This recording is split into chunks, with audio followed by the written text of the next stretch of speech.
Shelter Mortgage, flexibility, professionalism, and service. Let us custom build a mortgage for you.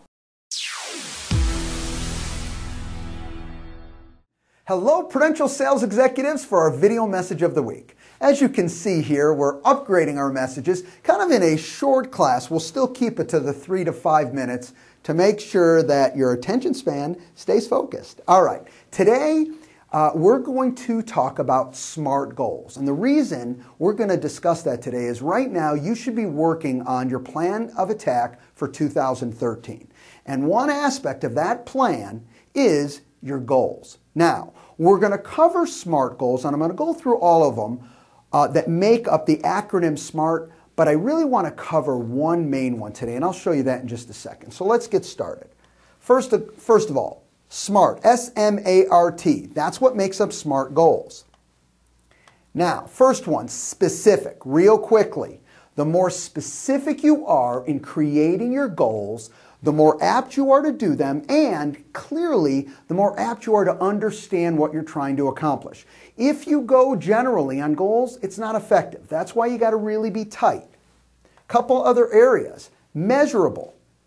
When you create any of your goals, you know, we talk about this all the time, they need to be measurable. You need to be able to count, did I accomplish this goal or not? Again, if it's not measurable, honestly, it's not worth doing because you don't really know have you been successful or not. Next, accountable. Any goals you create for yourself, you have to have that commitment that you're accountable to making that goal happen. Remember, we're creating our plan for 2013. We want it to be effective. We're not just creating a plan of attack to create a plan. We want to be successful in that plan. All right? So right now, specific, measurable, accountable. Okay, we want to hold ourselves accountable. So far, SMA. Now this next one, realistic. This is the one we're going to talk about in a bit. All right? So I'm going to hold off right there. Obviously, you know, you've heard before talking about making your goals realistic. Well, we're going to touch on that in just a second. And lastly, and certainly not least, is timely. Make sure, and this really ties into specific as well, not only specific in what you're doing, but how much time you have to do it. The more specific and the more key that you key in on timing, let you know, all right, I've got to get this done each week. I've got to get this done each day. You have to win the day, so you have to get it accomplished each day. Now, here's what I really wanted to cover today. So you've got the SMART goals, specific, measurable, accountable, okay, realistic, which I just took away, and timely. Here's what I want to replace realistic with, and that's relevant. And here's why.